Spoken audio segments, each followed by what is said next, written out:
अस्सलाम वालेकुम दोस्तों, मेरा नाम है परवेज़ और आप देख रहे हैं राज गल्फ़ न्यूज़। दोस्तों, आज की वीडियो में हम आपको बताने वाले हैं कि जैसा कि आप सबको पता ही होगा कि जो लोग उम्रा पे आते हैं या अगर आप अपनी फ़ैमिली को उम्रा पे बुलाना चाहते हैं या आपकी फ़ैमिली उम्रा पे आ रही है, तो ये अपडेट जो है वो आपके लिए बहुत ही ज़्यादा ख़ास है। दोस्तों, पहले क्या होता था कि जहाँ तक मुझे याद है कि उम्रा या उम्रा करने जो लोग आते थे, उनको 3 जगह के अलावा चौथी जगह जाने की याद नहीं होती थी। वो 3 जगह है मक्का, मदीना और जद्दा। बाकी चौथी जगह वो जा नहीं सकते थे। लेकिन दोस्तों, अभी फ़िलहाल जो अपडेट आई है उसके मुताबिक आप कहीं पर भी घूम फिर सकते हैं। सऊदी अरब के किसी भी शहर में आप जा सकते हैं।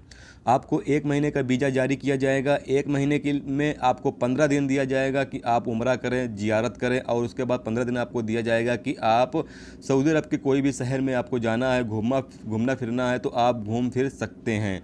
दोस्तों, अगर आपकी कोई फैमिली आ रही है या आपके रिश्तेदार आ रहे हैं या कोई भी आ रहा है, तो आप उनको अपने शहर में जहाँ पर भी आप रहते हैं, रियाद, दम्माम या किसी भी शहर में आप रहते हैं, तो आप उनको वहाँ पे बुलाकर आप वहाँ पर उनको घुमा फिरा सकते हैं।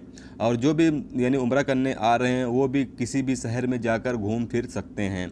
तो ये रही एक अच्छी न्यूज़ जो सोचा आप दोस्तों के साथ शेयर की जाए। तो उम्मीद करता हूँ ये वीडियो आपको पसंद आई होगी। पसंद आई है प्लीज़ वीडियो को लाइक करना और चैनल पे नए हो तो चैनल को सब्सक्राइब कर लेना। ओके दोस्तों, मिलते हैं नेक्स्ट वीडियो में। जब तक रखें अपना ख्याल, ओके, खुदा हाफिज़।